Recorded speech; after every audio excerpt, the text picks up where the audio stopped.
मगर आज मैं उन सभी लोअर क्लास के बच्चों और जो नहीं जानते उनके लिए मैं बायोलॉजी में यूज होने वाले कुछ टर्म को लेकर के आया हूं, जो आपके सामने यहाँ पर लिखा हुआ है। मैं भी उनके टर्म के बारे में बताने वाला हूं जो सामान्यतः यूज होते हैं। ये जो टर्म है ये सामान्यतः सभी क्लास के जो सभी स्टैंडर्ड चाहे वो 6, 7, 8, 9, 10, 11, 12 जो भी है उन सब के लिए बहुत यूजफुल है।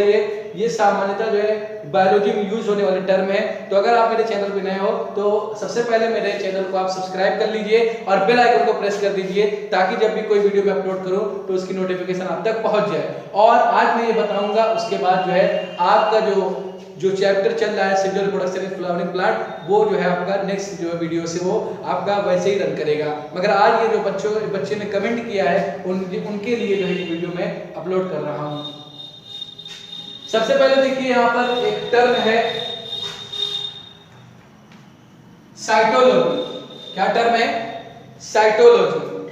अब इस टर्म का मतलब ही क्या होता है? साइटोलॉजी में क्या करते हैं? साइटोलॉजी में क्या करते हैं? तो देखिए यहां लिखा है कि साइटोलॉजी में क्या करते हैं? Study of structure, function and their organism of the cell. यानी जो कोशिकाएं होती है, कोशिका आप जानते हैं सेल जो हमारे शरीर की सबसे सूक्ष्म इकाई होती है, यूनिट होती है हमारे शरीर की, जिसे सेल कहते हैं। तो साइटोलॉजी में ही हम क्या करते हैं? वो सेल या कोशिका का अध्ययन करते हैं। तो अगर कभी आपसे कोई पूछे कि साइटोलॉजी में क्या करते हैं, तो साइटोलॉजी में स्टडी ऑफ सेल, या आप थोड़ा ब्रॉड करना चाहें तो ये कह सकते हैं कि in cytology we study of structure, function and their organism of the cell. यानी कोशिका की संरचना के बारे में, कार्य के बारे में और उनके कोशिकाओं के बारे में क्या करते हैं? अध्ययन करते हैं। ठीक है। दूसरा शब्द क्या है यहां पर देख सकते हैं आप? माइकोलॉजी। माइकोलॉजी में क्या करते हैं? माइकोलॉजी में जो है वो हम करते हैं स्टडी ऑफ फंजाई। कवक आपने नाम सुना होगा, कवक। माइकोलॉजी के अंतर्गत, माइकोलॉजी जो है एक ब्रांच है, ये बायोलॉजी के अंतर्गत आने वाला एक ब्रांच है माइकोलॉजी, समझ सकते हैं आप। ठीक है। तो ये सब ब्रांचेस है बायोलॉजी की। ठीक है। तो माइकोलॉजी में क्या करते हैं? स्टडी ऑफ फंजाई, कवकों का अध्ययन करते हैं। जैसे ईस्ट हुआ एक कवक है ना, राइजोपस हुआ, चाहे वो आपका पाइथियम हुआ, अल्बुगो हुआ, ये सब कवक है। इन कवकों का अध्ययन जिसके अंतर्गत करते हैं उसे क्या कहते हैं? माइकोलॉजी कहते हैं। ठीक है। अब यहाँ पर एक टर्म इकोलॉजी। इकोलॉजी में क्या करते हैं? Study of relationship.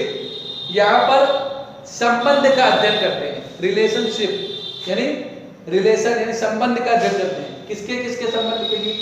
Between organism and environment, यानी वातावरण और जीवों के बीच में क्या संबंध है, उस संबंध का अध्ययन जिसके अंतर्गत करते हैं उसे क्या कहते हैं? इकोलॉजी। एनवायरनमेंट का, ये जो हमारा वातावरण है, इस वातावरण का और जीवों का बीच में आपसी क्या संबंध है, उस संबंध का अध्ययन जिसके अंतर्गत करते हैं उसे क्या कहते हैं? इकोलॉजी। जैसे जो मछली है वो कहाँ रहती है? पानी में रहती है। उस मछली का पानी से क्या संबंध है?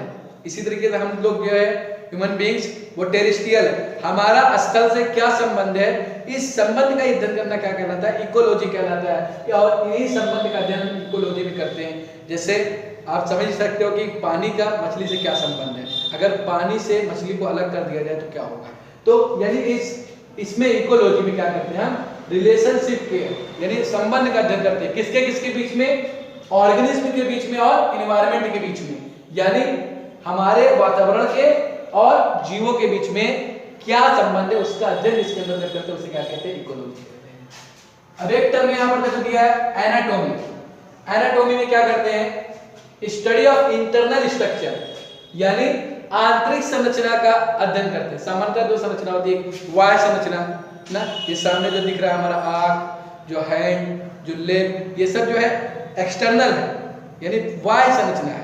अंदर की संरचना जैसे हार्ट हो गया, लीवर हो गया, किडनी हो गया, तो क्या अंदर है। तो ऐसे ही study of internal structure of animal and plants, यानी जंतुओं और पादपों के आंतरिक संरचना का अध्ययन जिसके अंतर्गत करते हैं उसे कहा जाता है एनाटॉमी। क्या कहते हैं? एनाटॉमी कहते हैं। ठीक।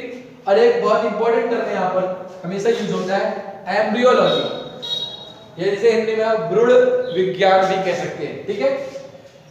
Study of developmental stage of organism up to hatching और बर्थ, हैचिंग और बर्थ, यानी एम्ब्रियो के विकसित हो रहे अवस्था का, यानी जो जीव है उनके जो है विकसित हो रहे अवस्था, यानी जायगोट से लेकर के या एम्ब्रियो से लेकर के जब तक जीव का जो है, जो ऑर्गेनिज्म है, जो ऑफस्प्रिंग है, उसका बर्थ नहीं हो जा रहा है, जन्म नहीं हो जा रहा है, उससे पहले तक की जो अवस्था होती है उसका जो अध्ययन करते हैं उसे क्या कहते हैं? हम उसे कहते हैं एम्ब्रियोलॉजी। जैसे फर्टिलाइजेशन हुआ, निषेचन हुआ, निषेचन के बाद जायगोट बना, जायगोट के बाद एम्ब्रियो बना, तो एम्ब्रियो से लेकर के, यानी एम्ब्रियो से लेकर के उसमें जो भी बदलाव आ रहे हैं, तो एम्ब्रियो में जो है जो भी बदलाव आता है, जो आपका जायगोट बदलता है, वो जो है मोरुला, ब्लास्टुला, ये सारी चीजें जो स्टेजेस आती हैं, इन स्टेज को लेकर के जो एटलीस्ट जो आपका बर्थ से पहले तक की जो स्टेज आती है, इन स्टेज यानी एम्ब्रियो से लेकर के बर्थ से पहले तक के स्टेज का जो अध्ययन करते हैं, जिसके अंतर्गत उसे कहते हैं एम्ब्रियोलॉजी। वही है study of developmental stage of organism up to hatching और बर्थ। ठीक है।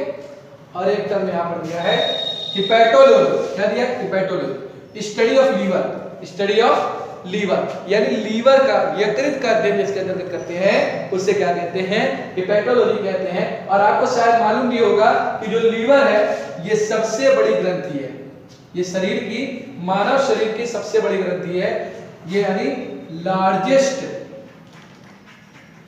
ग्लैंड ऑफ ह्यूमन बॉडी, मानव शरीर की सबसे बड़ी ग्रंथि जो है वो क्या है? लीवर, ये यकृत होती है। कभी कभी जो है एग्जाम वगैरह में या एक नंबर के क्वेश्चन में पुटअप हो जाता है कि बताइए शरीर में पाए जाने वाली सबसे बड़ी ग्रंथि कौन सी है? वो है क्या?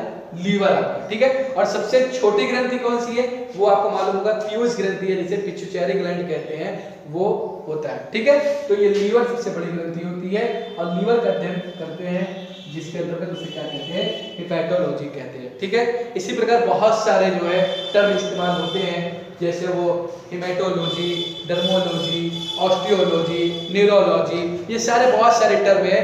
आगे आप जो है पढ़ते रहेंगे, आगे ये टर्म आते रहेंगे। तब तक के लिए इतने टर्म अगर आपको समझ में आ गया तो उसको नोट कर लीजिए, और आगे के टर्म ऐसे ही मैं क्लास लेता रहूंगा, बताता रहूंगा, उसमें आते रहेंगे। तब तक के लिए नोट कर लीजिए। और फिर जो नेक्स्ट वीडियो रहेगा, जैसे आपकी क्लास चल रही है, जो माइक्रोस्पोरोजेनेसिस चल रहा है, उसके आगे की क्लासेस चलेगी।